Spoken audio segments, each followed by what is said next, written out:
The Andy Griffith Show, starring Andy Griffith. I think that's the word that describes us best, yeah. Let's hold it down. This is a jailhouse. Let's show some respect. The Andy Griffith Show once captivated audiences with its hearty laughter, heartfelt humanity, and stories that forever linger in our memories. But time has passed, quietly taking with it many beloved faces and tragedies that left us stunned, while those who remain continue to fight silently or live reclusive lives with hidden sorrows. Let's look back at the cast who made the Andy Griffith Show a legend, honor those we've lost, and celebrate the legacy they left behind. Don't forget to like and subscribe. Let's go. Andy Griffith as Andy Taylor. Sheriff, there won't be any need to impound that bike. How's that? I'd like to have it. I want to sell it. Sell it? You're gonna sell my bike? That's right, Arnold. But it's my bike. You can't sell my Be bike. quiet, Arnold. Andy Samuel Griffith was born on June 1, 1926, in Mount Airy, North Carolina, a small town that later inspired Mayberry, where he portrayed Sheriff Andy Taylor in The Andy Griffith Show. When he took on the role in 1960, Griffith was just 34 years old, but his warm Southern voice and calm, upright demeanor instantly turned him into a national television icon. Throughout the show's 8-season run, Griffith's on-screen success stood in stark contrast to his turbulent and painful private life. His first marriage to Barbara Bray Edwards seemed solid for over 2 decades, but ended in divorce in 1972. They adopted 2 children, including Andy Jr., a son who brought Griffith both pride and unimaginable grief. Andy Jr. fell into alcoholism at a young age, and Griffith tried repeatedly to save him from destruction, but every attempt failed. In 1996, Andy Jr. died alone at the age of 38. His death devastated Griffith deeply. Griffith's health began to seriously decline in the early 1980s. In 1983, he was suddenly paralyzed from the knees down due to Guillain-Barré syndrome. For 7 months, he relied on a wheelchair and endured painful physical therapy to regain movement. During what seemed like the twilight of his career, he landed the role of Ben Matlock, a seasoned lawyer from Georgia, in Matlock, a character that not only revived his fame, but also brought immense financial success, allowing him to build a peaceful life afterward. Behind the ever-smiling TV persona were long periods of tension. After 2 failed marriages, Griffith found a final haven with Cindy Knight, his third wife, nearly 30 decades younger. Though life with Cindy brought some balance, the memories of struggling with illness, broken marriages, and his son's death never faded. Close friends said that behind the scenes, he would often sit in silence for hours, as if burdened by an unspeakable sorrow. It was later revealed that during Matlock, Griffith was still mourning his son and worrying about the heart that had undergone bypass surgery in 2000. On July 3, 2012, Andy Griffith passed away at his home on Roanoke Island, North Carolina, after a heart attack. He was 86 years old. Per his wishes, no funeral was held, and he was buried just 5 hours after his death. At the time, his estate was estimated at around $60 million, a reflection of both his talent and his sacrifices. My first television appearance was the Ed Sullivan Show. What year? That would be... Frances Bavier as Aunt Bee. Aunt Bee, if you're not feeling good, why don't you go see Doc Andrews? Oh, Doc Andrews, a lot he can do. He's always taking good care of us. Let me just give him a ring. Don't you dare. I know just what he'll tell me, and I don't want to hear it. I'm not going to pay Doc Andrews $5 just to tell me how old I am. And I'm not that old. You're not. Frances Elizabeth Bavier was born on December 14, 1902 in New York City and stepped into the role of Aunt Bee in The Andy Griffith Show when she was 58 years old, a role that defined her name for an entire decade, from 1960 to 1970. Her portrayal of the sweet, strict, and loving aunt in Mayberry seemed like a perfect reflection of herself, but behind the warm smile was a life filled with contradictions, regret, and a quiet descent into solitude. Originally a Broadway actress who once performed alongside Henry Fonda, Bavier took great pride in her craft. However, after transitioning to television and becoming Aunt B, she quickly found herself typecast. She once painfully admitted, "Being an actress known for only one role is very frustrating." This inner conflict made her sensitive and defensive on set. She often clashed with Andy Griffith, creating tension during production. It wasn't until 4 months before her death that she called him to apologize, admitting she had been difficult and that the role had overshadowed her real self. Bavier's private life was equally bittersweet.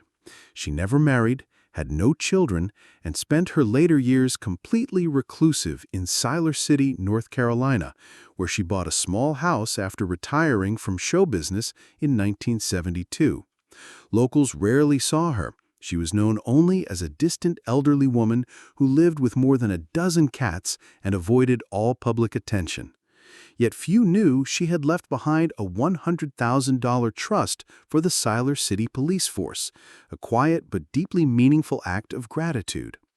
Frances's final years were marked by severe illness and loneliness.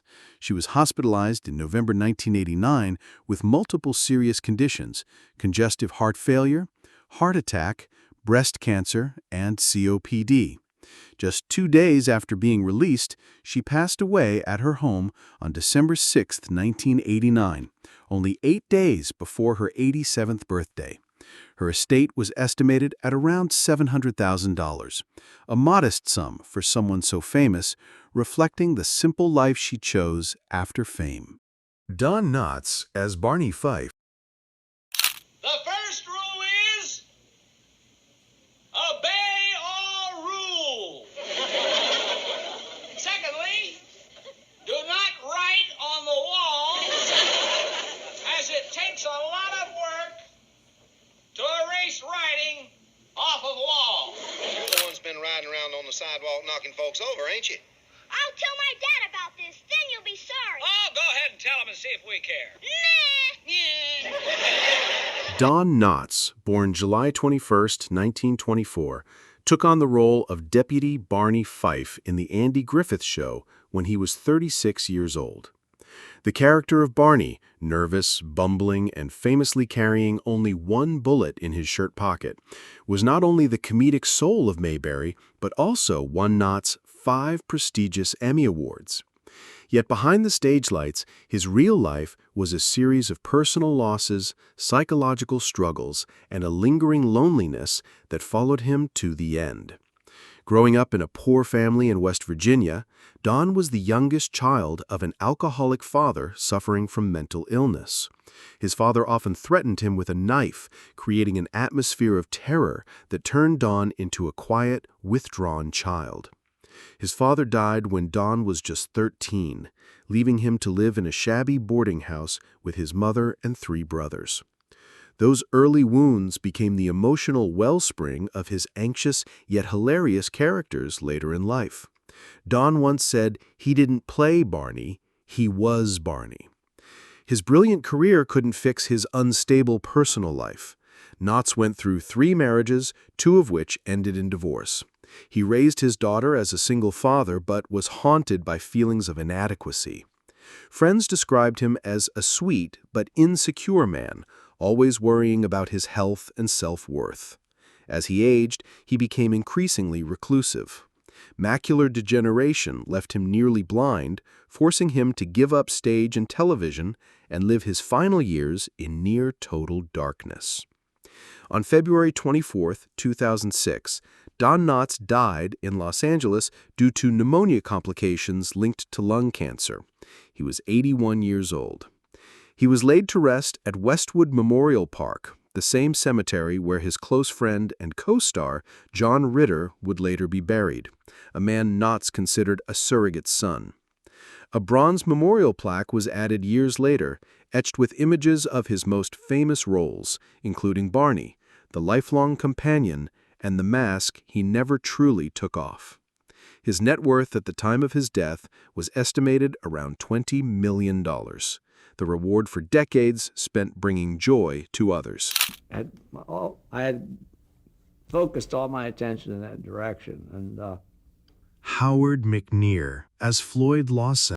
What's wrong with that, Floyd? What's wrong? Well, I'd rather mix my own lather in a shaving mug. I kind of like the sound the brush makes against the mug. You know, it's a kind of a clep, clep, clep sound.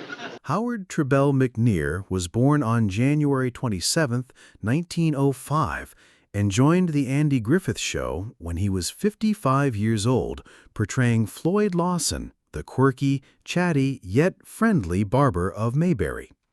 With his signature stammering voice and never-ending rambling stories, he became one of the most beloved supporting characters on the show. But behind that humorous exterior was a tragic journey marked by illness and heartbreak until his final breath. McNeer had already built a brilliant career in radio, most notably as Doc Adams in the radio version of Gunsmoke. But his television peak came with the role of Floyd on The Andy Griffith Show. In 1963, however, McNeer suffered a major stroke that left the left side of his body paralyzed. It seemed his career had ended, until Andy Griffith himself insisted on bringing him back to the set, even though McNeer could no longer stand. From that point on, viewers only saw Floyd seated on a bench, holding a newspaper in his left hand, while his right hand continued acting out the rest of his life with quiet determination. Despite his brave return, the after-effects of the stroke worsened. He gradually lost the ability to memorize lines, became panicked during tapings, and ultimately had to leave the show in 1967.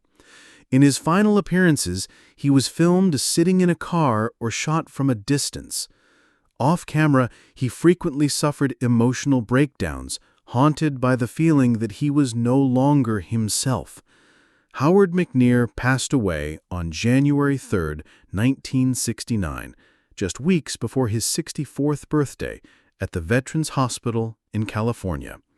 The cause of death was pneumonia, a complication stemming from the earlier stroke.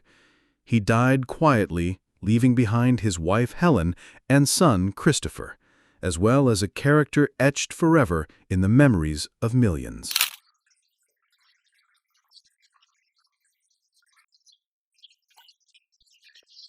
George Lindsay as Goober Pyle.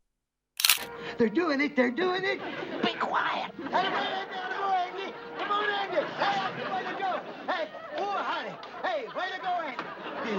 Beautiful. You too, Miss Helen. Marty, what are you and Goober doing out here? he was just passing. We were in a neighborhood. And now, son, what you think, Ange? Smooth, Andy. Smooth. The way you floated that arm out there. You too, Helen.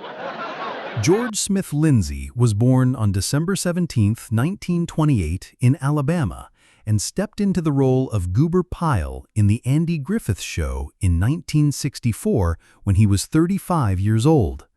Wearing overalls, a gas station cap, and flashing a goofy but sincere grin, Goober, the slow but sweet mechanic, became a comedic icon in American pop culture across generations. But when the studio lights faded, Lindsay's real life proved to be a path marked by contradictions and disappointment. Lindsay once dreamed of becoming a physical education teacher, but fate led him to the stage and screen. After serving in the Air Force and graduating from the American Theater Wing in New York, he pursued Broadway and was even briefly considered for the role of Mr. Spock on Star Trek. But destiny locked him into one name, Goober. The role that brought him fame also became a cage he couldn't escape. Lindsay openly expressed frustration that Hollywood never gave him more serious roles and resented being typecast as the lovable dummy for decades. His personal life was no less complicated. His 36-year marriage to Joanne Herbert ended in divorce in 1991. Though he had 2 children and 2 grandchildren, Lindsay spent his final years in solitude. His only steady companion during this time was businesswoman Ann Wilson, who remained by his side until the end. Behind the comedic mask was a weary heart that had battled heart disease for years before he passed away on May 6, 2012, in Nashville. He was 83 years old. Despite his regrets, Lindsay left behind a legacy of compassion. He donated over $1 million to the Alabama Special Olympics, established scholarships, hosted film festivals, and became a local hero in Jasper, where a road was named in his honor. At the time of his death, his net worth was estimated at just $2 million, but what he left behind was a warm heart beneath the humor. Annette Corsout as Helen Crump. Would you like to have a baby, Miss Crump? What kind of question is that, Opie? Would you? Well, when I get married, yes, certainly, I'd like to have a baby. Annette Louise Corsout was born November 3, 1933, in Hutchinson, Kansas. When she was 30 years old, she played the refined school teacher Helen Crump in The Andy Griffith Show. Few knew that behind her poised image was a private, quiet life filled with hidden pain and a forbidden relationship that often tore at both her heart and career. An honors student at Northwestern and a disciple of acting legend Lee Strasberg, Corsout left academia to pursue performance. She debuted alongside Steve McQueen in the horror film The Blob, 1958, but it wasn't until she took the role of Helen Crump in 1963 that she truly stepped into the spotlight. Yet that light came with heavy shadows. According to the posthumous biography Andy and Dawn, Corsout had a 5-year extramarital affair with co-star Andy Griffith while he was still married. Unlike many stars of her era, Annette never married, had no children, and lived alone all her life. She avoided scandal, kept her private life guarded, and devoted herself to the arts. Throughout the 1970s and 80s, she appeared in Adam 12, Matlock, General Hospital, and other shows, but no role ever surpassed the legacy of Helen Crump. Her sensitive, often conflicted spirit led friends to describe her as a woman of silence and depth. In 1995, at the age of 62, she passed away quietly from lung cancer. There was no farewell message, no public will, and no clear account of who stood beside her in her final days. She was laid to rest at Valhalla Memorial Park in North Hollywood in the same quiet, graceful, and enigmatic manner in which she had lived. Betty Lynn as Thelma Lou. Betty Lynn was born on August 29, 1926, in Kansas City, Missouri. She portrayed the gentle and ideal girlfriend, Thelma Lou, to Barney Fife in The Andy Griffith Show. When she stepped into the role in 1961, when she was 35 years old. But audiences had no idea that the woman who smiled so sweetly on screen had grown up in a childhood filled with turbulence. Her parents separated early, and her mother once had to hide in a closet while pregnant to escape her abusive husband. That trauma left a lasting mark, and Betty was raised by her grandparents, almost completely severing ties with her biological father. That early heartbreak drove her toward the arts as a place of refuge. Even after being signed by 20th Century Fox and acting alongside Bette Davis, Betty never felt secure. She once said, "I was a red-headed girl with freckles and no bust. I just prayed they'd keep hiring me." That insecurity followed her throughout her career, even after finding success as Thelma Lou, a role she loved so much she didn't want to leave it. But even though she played a lead character for 5 years, She appeared in only 26 episodes due to contractual commitments to another series. In real life, Betty never married, though she was once engaged before quietly calling it off. She bought a house in Los Angeles to live with her mother and grandparents, becoming the financial and emotional backbone of the family. Because of this, she turned down many major roles to care for her loved ones, sacrificing the spotlight to preserve a fragile home. Even so, she managed to make a living through TV royalties and fan events tied to The Andy Griffith Show, eventually amassing a net worth estimated around $3 million. As old age approached, Betty left the bustling city of Los Angeles and moved to Mount Airy, the hometown of Andy Griffith, as a symbolic return to the Mayberry in her heart. There she became a living icon of classic television, appearing monthly at the Andy Griffith Museum, signing autographs, telling stories, and sharing Thelma Lou's sincere love with new generations. She passed away peacefully on October 16, 2021, at the age of 95, while still working on her memoir. Anyway, they finally made up their mind after keeping me about 6 months in limbo. Jack Dodson was born on May 16, 1931, and became a well-known face to American TV audiences through his role as Howard Sprague on The Andy Griffith Show. When he took on the role in 1966, he was 35 years old and gave the character a shy, sincere depth, portraying a lonely, awkward man amid the simple charm of Mayberry. Few realized that behind that natural performance was a devoted, introspective artist quietly carrying private pain. Jack's personal life was far from peaceful. He married art director Mary Dodson in 1959, and they remained together for 35 years until his death.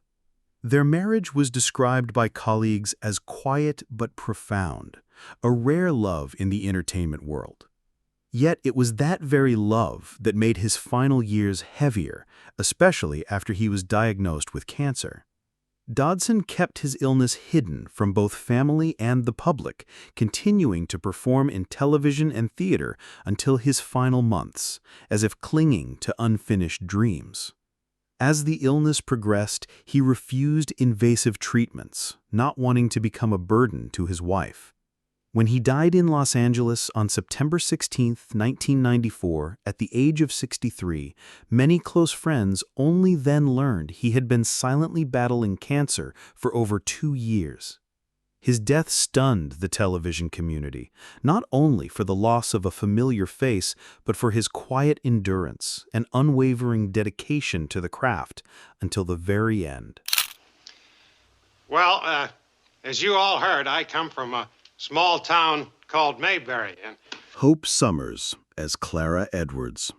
Hope Summers was born on June 7, 1902, and became a seasoned actress, beloved for her portrayal of Clara Edwards, the kind and curious neighbor in The Andy Griffith Show. When she took on the role in 1961, she was already 59 years old, quite a late age to gain fame in television. Yet, with her gentle manner, kind eyes, and quintessentially rural American voice, Hope turned Clara into an unforgettable figure in Mayberry. Hope's personal life wasn't particularly dramatic, but it was quietly marked by long-lasting sorrow. After marrying businessman Claude Witherell in 1927 and having 2 children, what seemed like a perfect life ended with his sudden death. She became a widow in silence, raising her children with great sacrifice and a deep belief in the arts. In later interviews, even as her career blossomed, she often avoided discussing her private life.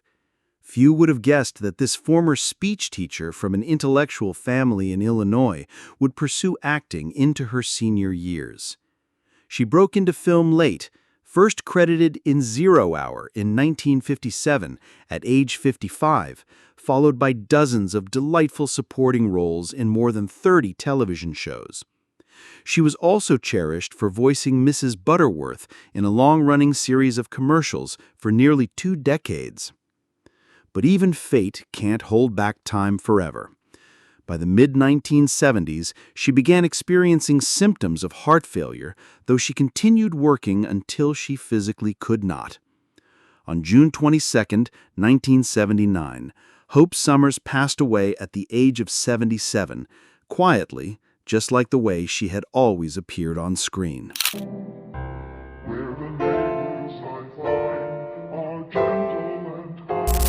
Even in 2025, over 6 decades since its debut, The Andy Griffith Show remains a beloved cornerstone of American television. Its gentle humor and profound humanity echoing through generations. The quaint, fictional town of Mayberry, North Carolina, with its seemingly simple charm, continues to offer a comforting retreat from the complexities of modern life. It's more than just a TV show. It's a cultural touchstone, a repository of nostalgic warmth that resonates deeply with audiences who long for a simpler time, for clear moral compasses, and for the kind of neighborly bonds that feel increasingly rare in our fast-paced world. The show's enduring appeal lies in its unwavering commitment to depicting decency, community, and the subtle wisdom of everyday life. Unlike many contemporary programs that chase fleeting trends or sensationalism, Mayberry offered a consistent vision of integrity. Sheriff Andy Taylor, the wise and steady anchor of the town, didn't rely on a gun, but on his calm demeanor and common sense to resolve conflicts. His interactions with his well-meaning but bumbling deputy, Barney Fife, provided endless laughter, yet always underscored a deep brotherly affection.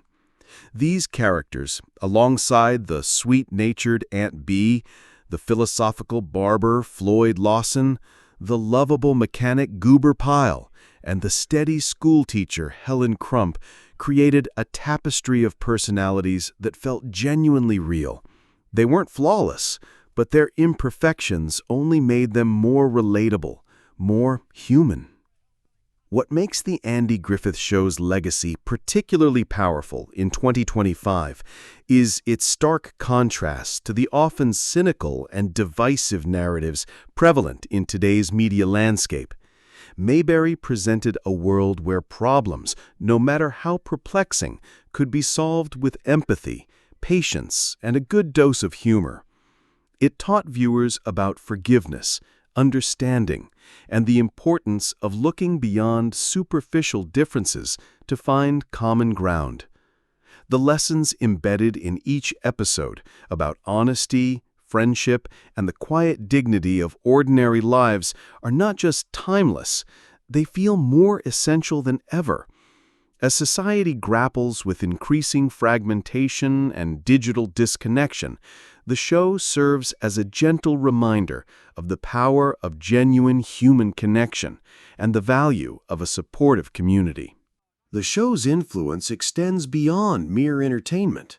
It has shaped perceptions of Americana and contributed significantly to the fabric of popular culture. Phrases, character quirks, and moral lessons from Mayberry are still referenced in conversations, in political discourse, and in comedic sketches.